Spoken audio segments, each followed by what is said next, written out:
Deixa eu resumir essa série para vocês. Se vocês querem saber onde nós estamos caminhando, serão 8 semanas, começando hoje.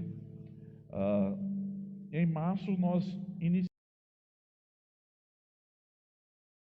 o livro de Êxodo, nós vamos examinar profundamente ao longo do restante do ano. Serão 10 meses estudando o livro de Êxodo, entendendo o que significa a glória de Deus. O que isso faz nas nossas vidas? Como é que isso pode ser vivido de forma prática?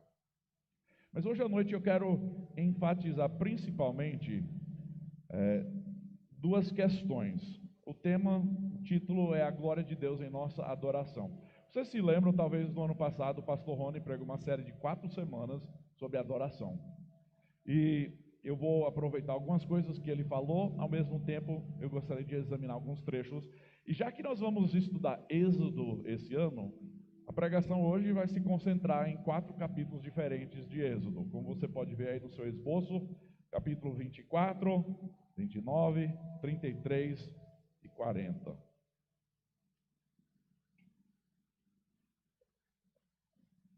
Quero enfatizar duas coisas hoje à noite que eu pretendo enfatizar ao longo dessa série. Primeiro, nada é tão importante em nossas vidas quanto a glória de Deus. Princípio básico: nada é tão importante em nossas vidas quanto a glória de Deus. Segundo, nada importa a não ser viver para a honra e glória de Deus. Então, são dois lados da mesma moeda, certo? Nada é tão importante quanto a glória de Deus, e nada importa se eu não viver para a glória de Deus. Entenderam? Você pode viver uma vida correndo atrás do vento, como Salomão escreve em Eclesiastes, fazendo coisas até boas, coisas interessantes, mas chegando no final da vida, olhando para trás, o tempo que se foi, que não pode mais ser recuperado, você vai contemplar a realidade de tantas buscas vãs, coisas que são correr atrás do vento, correr atrás de coisas que não têm valor, não têm significância para a eternidade. Agora, talvez alguns aqui estão pensando ou perguntando: a glória de Deus é um conceito bonito, é um conceito teológico, mas não tem nada a ver com as minhas aulas, não tem nada a ver com minhas amizades, não tem nada a ver com meu namoro, não tem nada a ver com meu trabalho. Quero responder essa pergunta, se você já pensou. Tudo que nós vamos falar afeta cada aspecto de suas vidas.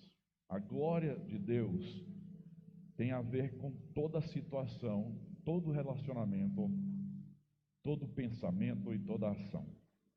E a verdade é que eu tenho orado muito ao longo das últimas semanas, e eu estou confiando que Deus vai fazer 3 coisas principais. Então eu vou compartilhar aqui quais são essas 3 coisas.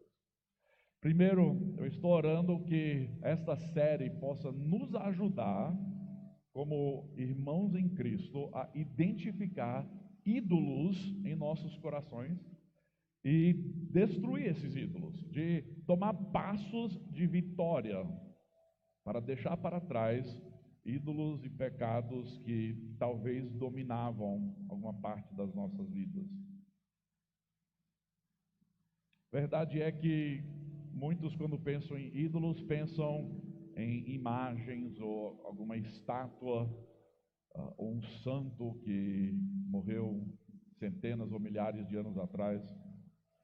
Mas para algumas pessoas os seus relacionamentos é um ídolo, são ídolos. Para outros, talvez é sua identidade, seu dinheiro, seu trabalho. Meu objetivo é de destruir esses ídolos no seu coração. Quer dizer que eu quero destruir o seu amor por sua família, seu desejo de trabalhar com tudo que você tem? Não, muito pelo contrário. Mas pensar que a nossa identidade, que quem nós realmente somos, é definido por essas coisas, é bobagem. Nós não somos definidos pelo que nós fazemos, somos definidos porque Cristo nos redimiu, porque Cristo nos transformou. nós queremos derrubar esses conceitos de pensar que você precisa de posição ou poder ou alguma coisa para ser alguém. Nós vamos juntos colocar esses ídolos aos pés da cruz e pedir que o Senhor nos ajude a tomar passos para frente. Segundo objetivo é de remover a ansiedade que domina em tantos corações. Pastor Rony tem até trabalhado muito, no mestrado dele em cima desse tema, a ansiedade, O que é que a Bíblia tem a nos dizer sobre a ansiedade? Eu creio que quando nós temos um foco no lugar correto, a ansiedade vai desvanecer em nossas vidas.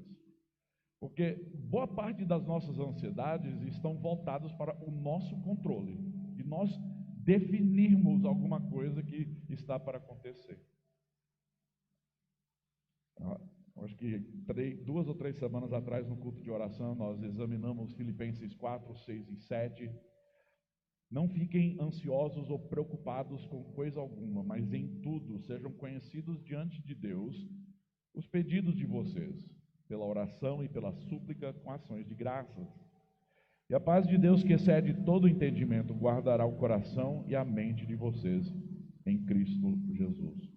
O desejo de Deus para a sua vida e para a minha vida é que a ansiedade seja vencida.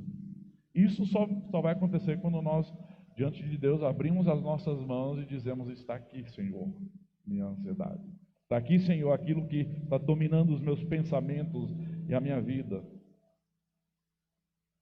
Vocês não se cansam de preocupar sobre as mesmas coisas? Seja honesto. Você não fica cansado de se preocupar sempre sobre as mesmas coisas? Eu fico. Então, eu estou sendo vulnerável e honesto aqui com vocês. Eu espero que essa série de pregações, pelo menos, lhe ajude a tomar alguns passos para vencer a ansiedade. Terceiro, é o objetivo de restauração no nosso relacionamento com Deus. Você talvez está pensando: meu relacionamento com Deus está ótimo, está muito bem. Todos nós temos algo a aprender em nosso relacionamento com Deus. Temos áreas em nossas vidas que precisam ser transformadas. Então, um dos objetivos focando sobre a glória de Deus em todas as coisas, é que eu vou conseguir derrubar algumas barreiras que impedem uma comunhão plena com Deus. A verdade é que 1 João nos escreve que se nós dissermos que nós não temos pecado, nós mentimos e a verdade não está em nós. Certo? Ele reconhece que temos pecado. Ao mesmo tempo, o primeiro capítulo inteiro de 1 João está tratando o assunto de comunhão com Deus. E que nós não podemos manter uma comunhão plena com Deus se nós estivermos guardando pecado. Qual é a solução? 1 João 1,9, ele diz: se confessarmos os nossos pecados, Ele é fiel e justo para perdoar os nossos pecados e nos purificar de toda injustiça. Eu espero que, talvez você não precise de um relacionamento restaurado com Deus, mas crescimento nessa área, avanços, eu creio que todos nós podemos aprender com isso. Então, vamos lá. Vamos falar um pouquinho sobre glória. O que é que significa glória? A palavra mais usada no Velho Testamento é essa palavra, kavod, certo? E, na verdade, existem umas 10 palavras diferentes no hebraico que são traduzidas como glória no Antigo Testamento. Mas esse é o mais usado e eu queria falar um pouquinho sobre o significado. Se você já comprou alguma joia preciosa, alguma pedra preciosa, normalmente é vendido com uma descrição do peso, certo? Tantas gramas de ouro ou de diamante. É usado essa ideia de peso, de algo ter valor porque tem peso, certo? Então, quando nós olhamos no Antigo Testamento essa palavra kavod, quando se trata de Deus, significa de que o caráter, a pessoa de Deus tem peso, certo? Não é uma ideia passageira, mas é algo de valor. é algo que descreve grandeza, esplendor, majestade.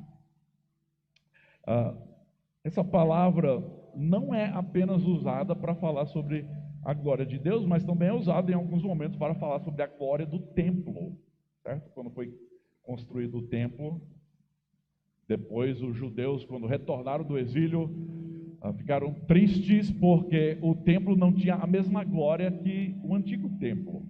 Essa ideia de glória é usado às vezes até para descrever uma pessoa, talvez um rei com algum aspecto de majestade.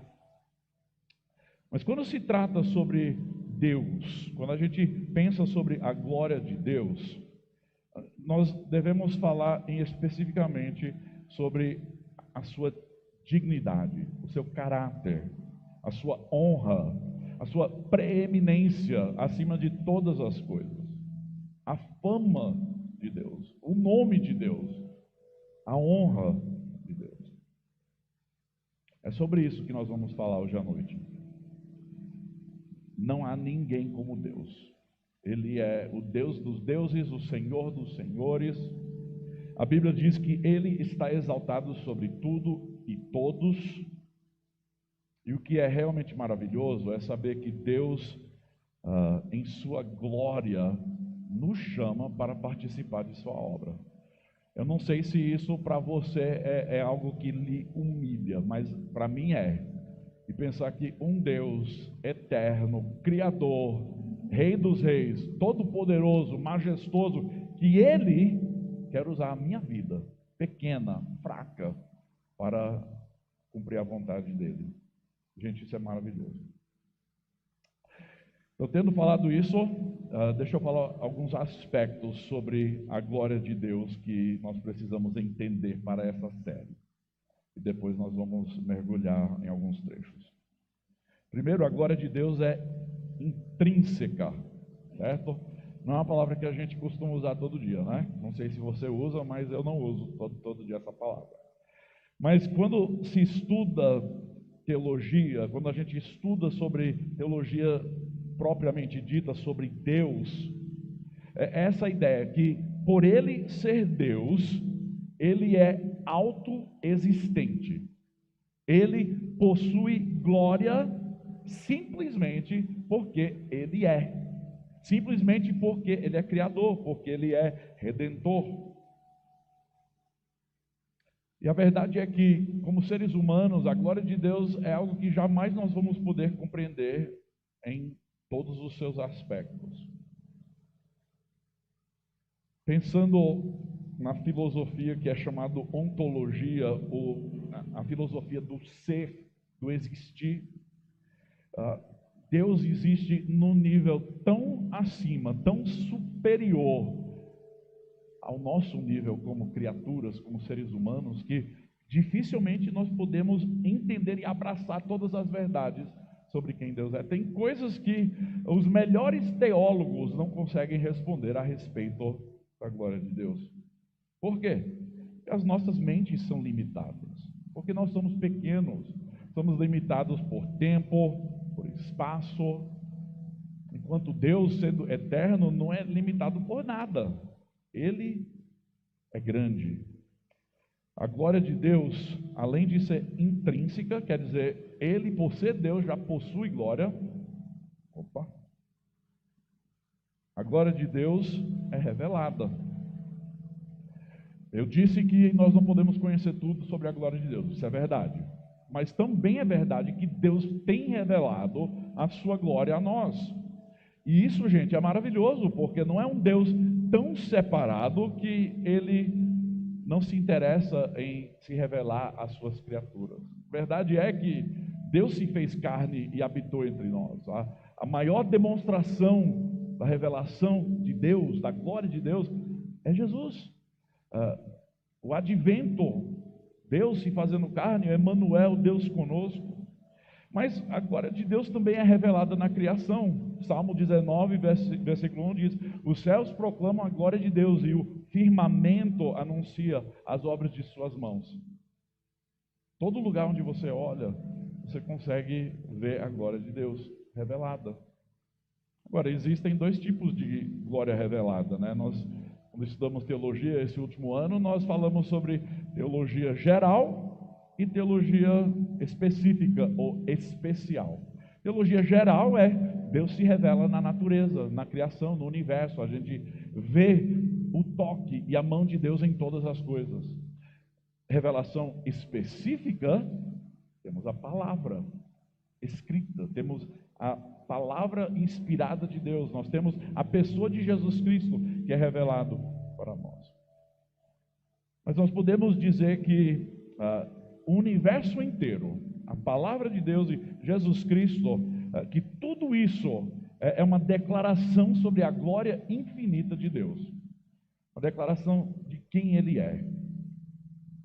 Muitos cientistas hoje afirmam que o universo é infinito e vão até dizer que existem talvez muitos universos, né? Os cientistas, mas eu já ouvi tantos deles e eles falam que a gente não precisa saber o porquê ou de onde, basta saber que existe o universo.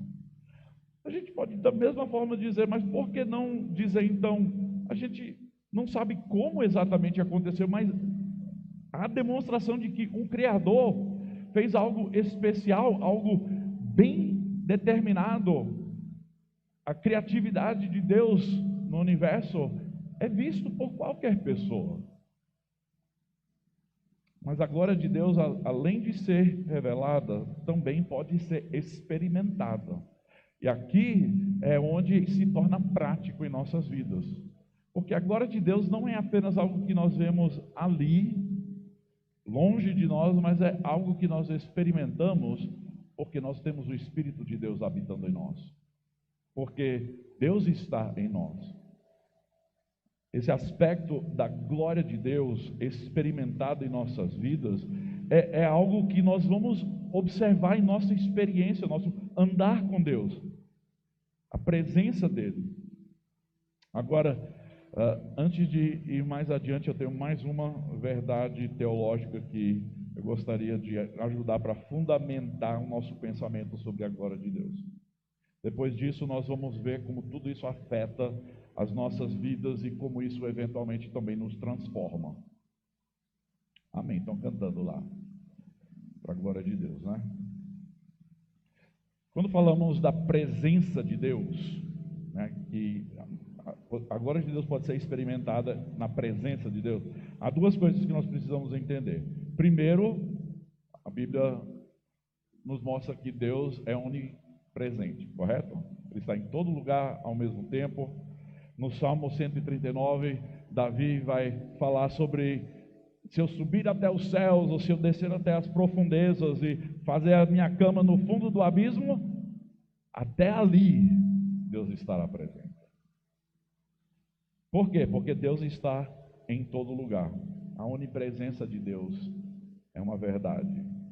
Mas tem um segundo sentido sobre a presença de Deus que os teólogos vão chamar de presença manifesta de Deus, certo? Não se preocupem, aqui não vai ser um culto de fogo, não.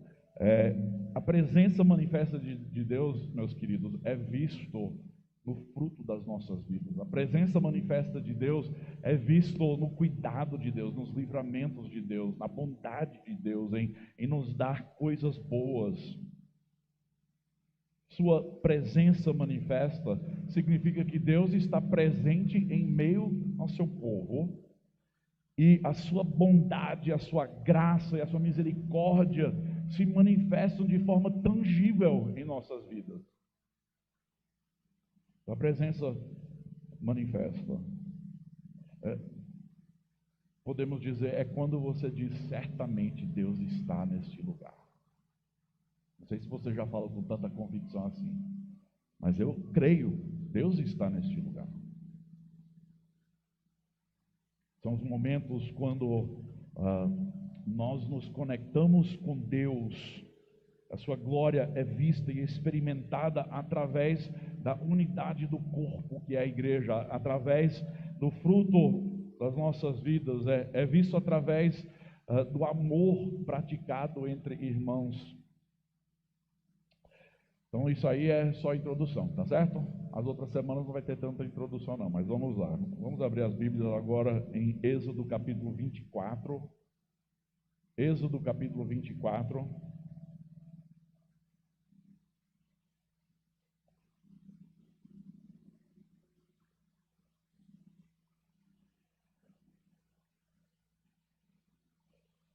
Esses capítulos aqui se tratam daquele período quando os israelitas, depois de saírem do Egito, eles estão ali próximo ao Monte Sinai.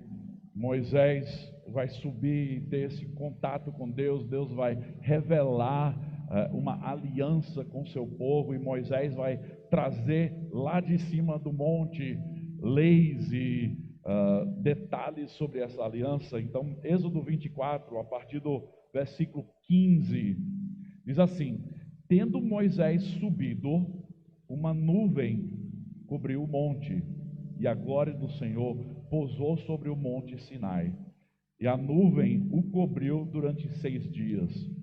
No 7º dia, do meio da nuvem, o Senhor chamou Moisés. Aos olhos dos israelitas, o aspecto da glória do Senhor era como um fogo consumidor no alto do monte. E Moisés, entrando pelo meio da nuvem, subiu o monte e ali permaneceu 40 dias, 40 noites. Imagina isso.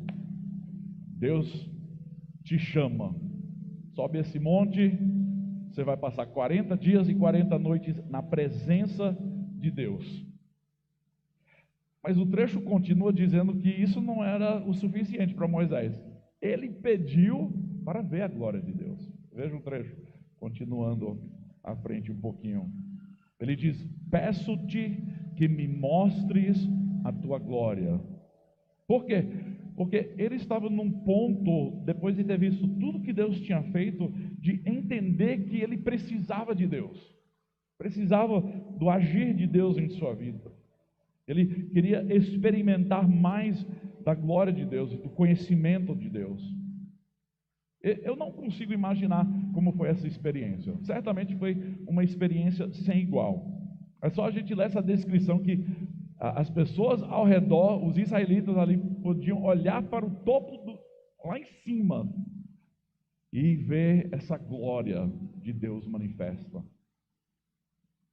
Diz depois que, quando Moisés desceu o monte, o rosto dele estava resplandecendo glória, que ele teve até que colocar um véu, porque estava brilhando demais diante das pessoas. A gente não entende como é isso, o que é experimentar glória dessa forma.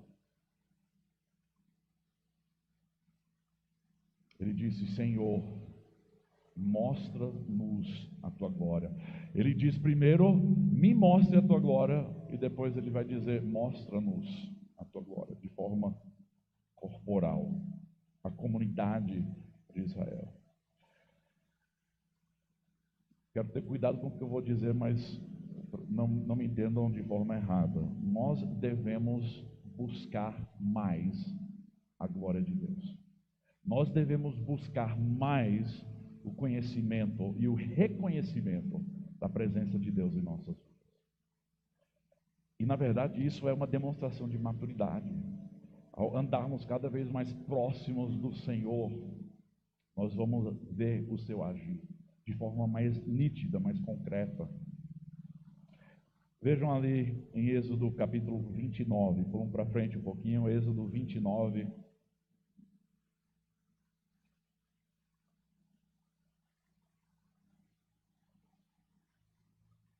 Êxodo 29, a partir do versículo 42.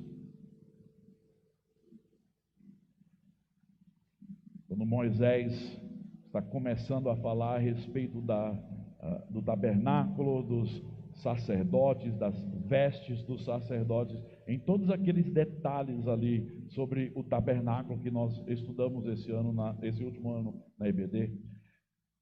Chega aqui no versículo 42 e diz assim: este será o holocausto contínuo oferecido de geração em geração, à porta da tenda do encontro, diante do Senhor, onde me encontrarei com vocês, para falar com você ali. Ali virei aos filhos de Israel, para que por minha glória sejam santificados. Veja isso aí. A glória de Deus é o que vai santificar as pessoas, não é o sacrifício que santifica, é Deus, a presença de Deus. Diz assim: ali virei aos filhos de Israel, para que por minha glória sejam santificados, e consagrarei a tenda do encontro e o altar. Também santificarei Arão e os seus filhos, para que me sirvam como sacerdotes. E habitarei no meio dos filhos de Israel, e serei o seu Deus. E saberão que eu sou o Senhor, seu Deus, que os tirou da terra do Egito, para habitar no meio deles. Eu sou o Senhor, o Deus deles. Como é que foi isso? Essa glória manifesta para os israelitas. Nós vemos essa descrição várias vezes nesses capítulos, de que o tabernáculo era situado no meio do povo. As tribos de Israel estavam cercados, acampando em uma certa ordem ao redor do tabernáculo, mas a ideia era que ali no centro, no meio do povo, Deus manifestava a sua presença. Então, a ideia da presença e da glória de Deus tem algo a ver com a presença de Deus, certo? Não é necessariamente algo que é visível, mas é algo que é real. Deus está presente.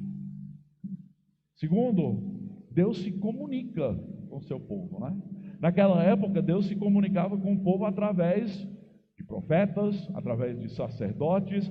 Até aqui nesse trecho a gente vê Deus preparando Arão e seus filhos, porque eles vão servir como os mediadores entre Deus e o povo. Agora, tendo isso como base, a gente entende que Deus se comunica conosco também, por meio da sua palavra. Deus se revelou a nós.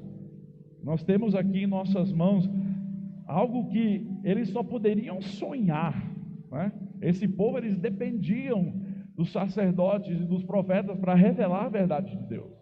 Hoje nós temos essa verdade revelada em nossas mãos. Mas também significa que Deus guia o seu povo. Então, há esses três aspectos, quando a gente vê a glória de Deus manifesta para o povo de Israel. Ele está presente no meio. Deus, diz até um dos salmos que Deus habita nos louvores, certo? Ele está presente em meio ao seu povo. Também significa que ele se revela, ele se comunica com o seu povo. E terceiro, ele guia. Se vocês se lembram, Deus se manifestava de dia como para os israelitas. De dia era o quê? Uma nuvem. E à noite? Uma coluna de fogo. Logo acima do Santo dos Santos, do altar, ou do... me ajudem, está fugindo a palavra. Muito, isso mesmo. Agora, o que é que acontece quando o ser humano, tendo a presença manifesta de Deus, resolve se rebelar contra Deus, resolve pecar contra Deus? O que é que acontece? O que acontece é que há uma retirada da glória de Deus. Uma retirada da glória de Deus. Mas Deus instituiu ali o sistema sacrificial para que ele pudesse habitar em meio ao povo, para que o seu povo, a despeito do seu pecado, teriam uma maneira de se relacionar com ele. Sua presença sempre teria que ser mediada, de alguma forma, por causa do pecado do ser humano. Foi por isso que Deus instituiu o dia da expiação, o Yom Kippur, que era aquele dia no ano, quando o sumo sacerdote primeiro era purificado e santificado com ofertas de touros e de cabras, e eventualmente vai ter o bode expiatório que, de forma representativa, vai levar os pecados para fora do acampamento, mas depois tem aquele outro bode que vai ser morto e o seu sangue derramado em cima do altar para a expiação dos pecados do povo. No Novo Testamento nós encontramos em Hebreus que Jesus é o Cordeiro. Que Jesus é aquele que derramou seu sangue uma vez por todos. Nós celebramos isso hoje à noite na ceia. Nós não precisamos mais do dia da expiação, porque houve um dia de expiação que vale por todos os dias. E ainda mais, porque abre de forma perpétua o acesso a Deus. Deus estava sempre dizendo: eu desejo habitar com o meu povo, eu desejo habitar com eles, mas por causa do pecado, há essa barreira que precisa ser transposta, há essa divisa que precisa ser mediada de alguma forma. Por isso que Deus deu o sistema sacrificial, o sistema de sacerdotal. Deus deu esse sistema para que o ser humano não vivesse perpetuamente longe de Deus, afastado de Deus por conta do seu pecado. Mas quando o ser humano, quando os israelitas em específico desobedeceram a Deus, eles se rebelaram contra Deus, nós vemos diversos momentos na história de Israel onde Deus retira a sua glória. Ele retira a sua glória. Êxodo 33 é o terceiro trecho. Êxodo 33. Eu quero ler apenas 3 versículos. O Senhor disse a Moisés: suba deste lugar você e o povo que você tirou da terra do Egito, e vá para a terra a respeito do qual jurei a Abraão, a Isaque e a Jacó, dizendo: eu a darei à sua descendência. Enviarei o anjo adiante de você e expulsarei os cananeus, os amorreus, os heteus, os ferezeus, os heveus e os jebuseus. Vão para uma terra que mana leite e mel. Eu não irei no meio de vocês, porque vocês são um povo teimoso. Deixa eu falar isso de novo. Eu não irei no meio de vocês, porque vocês são um povo teimoso, para que eu não os destrua no caminho. Se a gente pode dizer assim, Deus estava cansado dos pecados, das murmurações e da desobediência do povo. Por que Deus faz essa ameaça? É uma ameaça. Eu vou retirar a minha presença do meio de vocês, porque vocês são um povo teimoso. E ainda mais, quando eles chegam ali perto de entrar em Canaã, a gente lê em Números que 12 espias são enviados e 10 retornam dizendo: nós seremos mortos, seremos engolidos vivos, porque eles são como gigantes e nós como gafanhotos. Mas tinha 2 que tinham fé, Caleb e Josué. Mas por causa daquela desobediência, Deus não os levou para a terra prometida. Ele deixou os israelitas perambulando no deserto por 40 anos, até que aquela geração morresse e uma nova geração se levantasse. Vocês conseguem entender o que está acontecendo? Deus, de uma forma concreta, está dizendo: eu não estarei no seu meio. Eu retirarei a minha glória. Eu vou remover a minha glória do seu meio por causa do seu pecado, por causa da sua teimosia, da sua desobediência. Ele faz isso por causa de idolatria. A gente vê que quando eles estavam ali caminhando, eles estavam ali perto do Monte Sinai. Moisés não está presente, está demorando muito. O que é que eles fazem? Eles são convocados a trazer todas as suas joias de ouro e bronze, e eles ali derretem todos esses metais preciosos para formar um bezerro, voltando às práticas idólatras que eles observaram e viveram lá no Egito. Você pode pensar: mas eu nunca adoraria ou me prostraria diante de uma imagem. Mas tem alguma coisa que na sua vida ocupa o lugar de Deus? Tem alguma coisa que está entre você e crescimento espiritual? Existe alguma coisa que está atrapalhando o seu avanço e a sua vitória espiritual? O teólogo João Calvino costuma dizer que o coração é uma fábrica de ídolos. Linda essa expressão. Coração humano é uma fábrica de ídolos.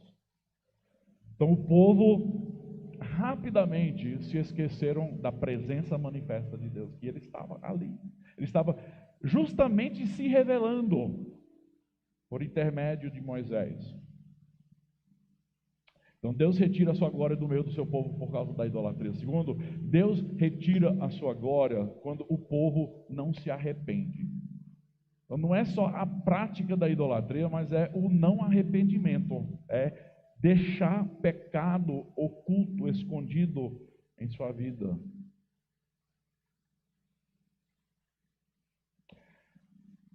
Aqui nesse capítulo, Êxodo 33, versículo 11, diz assim: o Senhor falava com Moisés face a face, como quem fala com seu amigo. Depois Moisés voltava para o arraial. Porém, o moço Josué, seu auxiliar, filho de Num, não se afastava da tenda. Aqui nós temos um retrato lindo de um relacionamento entre Deus e o homem, Deus e o seu povo. E Moisés falando e se relacionando com Deus face a face. Ao mesmo tempo a gente lê na Bíblia que ninguém pode ver a Deus e viver, né? Porque a glória dele é demais. E nós certamente morreríamos. Então a gente tem que entender isso aqui como uma frase descritiva, como se você e o seu amigo estão ali face a face, conversando, se relacionando, e esse relacionamento íntimo é aquilo que Deus deseja conosco, o seu povo. Mas quando nós deixamos o pecado oculto, nós vamos ter uma barreira impedindo esse relacionamento com Deus face a face.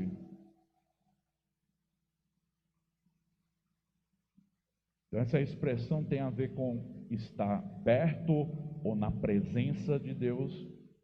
Não quer dizer que Moisés viu toda a glória de Deus desvendada, porque até mesmo diz que Deus o coloca na fenda de uma rocha e ele passa, né?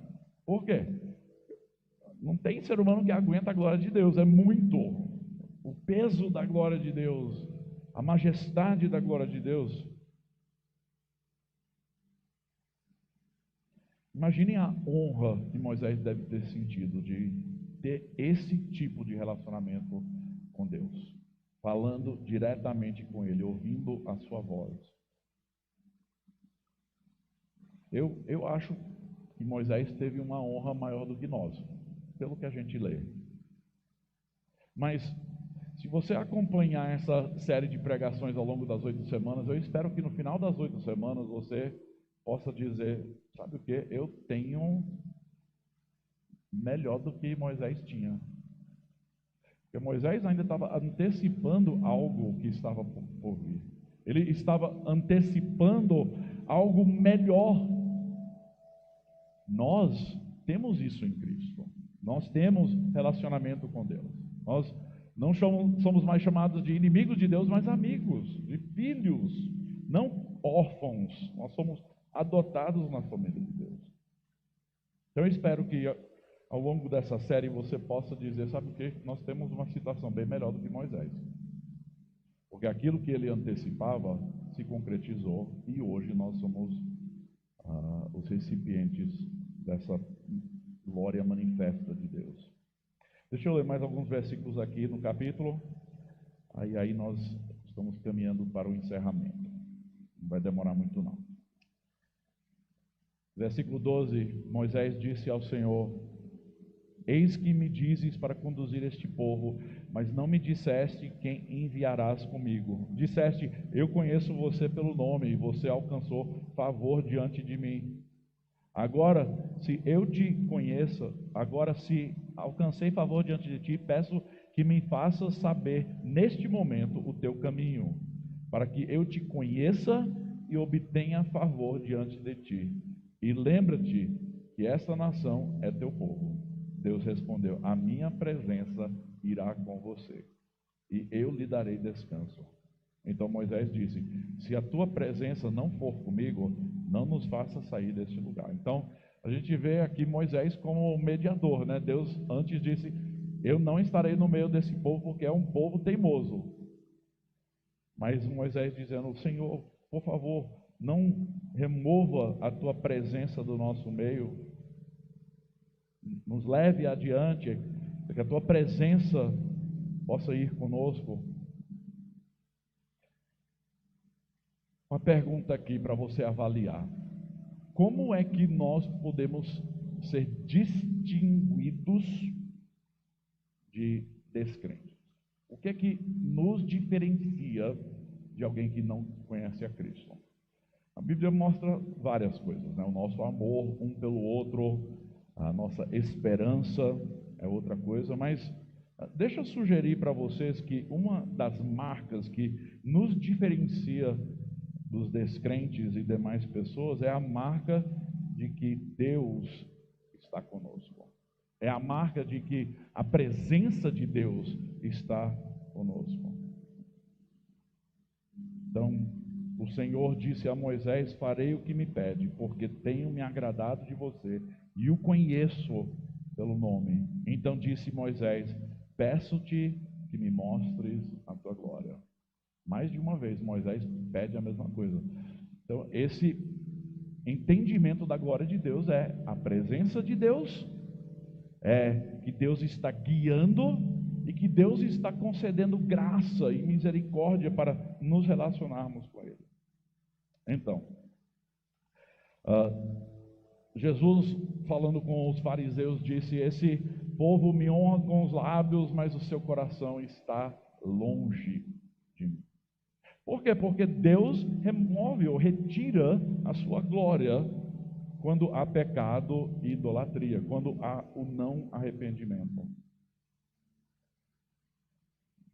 Alguém lembra desse programa de televisão? Quem assistiu isso aqui alguma vez? Eu gostava. Eu acho que lá nos Estados Unidos ainda tem, viu? Aqui já faz uns anos que não tem mais. Mas esse nome, ídolos, né? O que isso sugere para nós? Que uma pessoa, um cantor, vai se destacar entre os demais, vai ganhar e vai se tornar um ídolo, uma pessoa que os outros vão adorar, vão louvar, vão buscar conhecer. Meus queridos, é uma maneira engraçada de nós pensarmos sobre uma pessoa que se destaca entre as demais, uma pessoa, uma celebridade. Mas quantos de nós não ficamos curiosos e bem interessados sobre tal celebridade que traiu outra celebridade, ou que fez isso ou fez aquilo? A gente busca tanto essas coisas, as revistas estão cheias desse conteúdo, mas isso é um simples vislumbre de outras coisas em nossas vidas que são ídolos. Não apenas pessoas, mas trabalho. Como é que isso pode ser restaurado, então? Como é que a glória de Deus pode ser restaurada em nosso meio? Essa ideia de que os ídolos sempre competem é algo até bíblico. Os ídolos tentam competir com o único que é de louvor e adoração. Deus não permite isso com o seu povo. Ele não permite que nós tenhamos outros ídolos que tentam competir com Ele. Ele não dá o seu lugar a mais ninguém. Ele é o único. Então, esse ano, um dos nossos grandes objetivos é de derrubar os nossos ídolos, de apresentar os nossos pecados ocultos ao Senhor e dizer: Senhor, me conceda crescimento, me dê mais de Ti, me ajude a experimentar a Tua glória de uma forma concreta, que eu possa seguir o Teu caminho, que eu possa entender que o Senhor está presente aqui entre nós. Tem uma listinha rápida. A glória de Deus é restaurada quando nós somos salvos. Então, a pessoa que não é salva nunca experimentou a glória de Deus. Isso acontece quando a pessoa entrega a sua vida a Jesus Cristo. A glória de Deus é restaurada quando nós nos arrependemos. Se você tem pecado oculto em sua vida, arrependa-se. volte-se ao Senhor, entregue o seu pecado aos pés da cruz e entenda que Deus perdoa e Ele purifica. Ele faz tudo isso. A gente não precisa mais daquele sistema sacrificial. No final do capítulo 40 de Êxodo, que a gente vai ver mais para frente no ano, diz que uma nuvem cobriu a tenda do encontro, o tabernáculo. A glória do Senhor encheu o tabernáculo. Diz que sempre que a nuvem se erguia sobre o tabernáculo, os israelitas seguiam viagem. Mas se a nuvem não se erguia, eles não prosseguiam. E a gente pensa, mas é um negócio tão distante de nós, mas será que é mesmo? Será que a gente sabe o que Deus espera de nós, o caminho que nós devemos andar? Se a gente fala, não, quero ir para cá, será que a glória de Deus vai continuar conosco? Ou se nós tentamos trilhar onde não devemos? Ou será que ao entendermos a palavra de Deus, o que Ele espera de nós, ao andarmos para frente, de uma certa forma nós estamos seguindo a nuvem, nós estamos seguindo a coluna de fogo? Por quê? Porque Ele tem nos dado a sua vontade revelada na palavra de Deus. O que é que Ele espera de nós? Estou pulando muita coisa aqui, gente, mas a gente vai tocar nisso na semana que vem.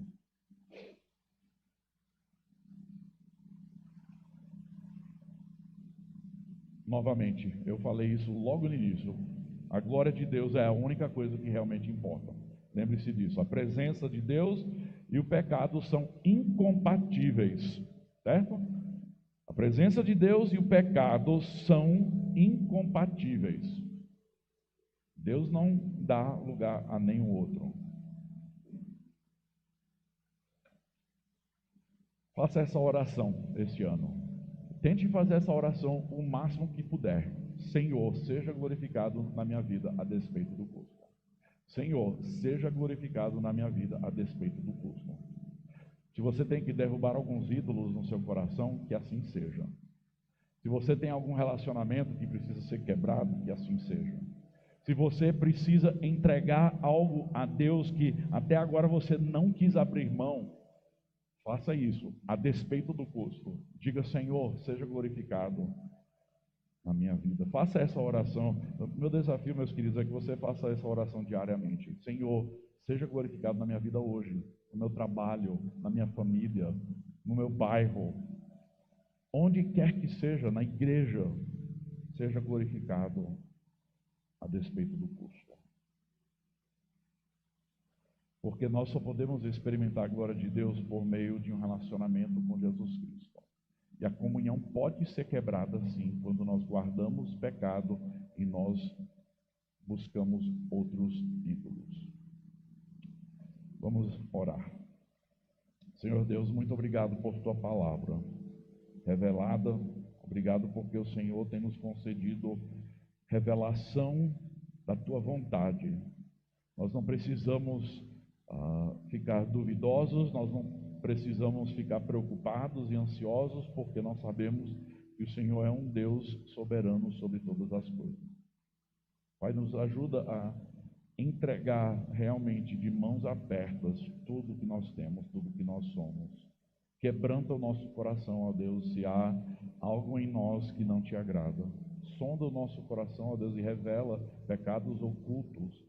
Senhor, restaure casamentos, fortaleça famílias, trabalhe em nossa igreja para que a unidade do Espírito seja visível. Ó Deus, e queremos ver a Tua glória esse ano, queremos que a Tua glória esteja presente aqui em nosso meio, nos guiando, nos fortalecendo, nos perdoando, nos concedendo a graça que nós precisamos. Pai, obrigado porque acabamos de passar por essa semana de advento, onde nos lembramos que o Verbo se fez carne e habitou entre nós. Aquilo que os israelitas antecipavam por meio de um sistema sacrificial, hoje nós temos verdadeiramente, porque Cristo veio até nós. Obrigado, Pai, porque o Emanuel revelou a nós a salvação e a vida eterna. Então, apresentamos as nossas vidas, fazendo essa oração sinceramente, ó Deus, que nós possamos buscar a Tua glória em todas as coisas, a despeito do custo. Em nome de Jesus.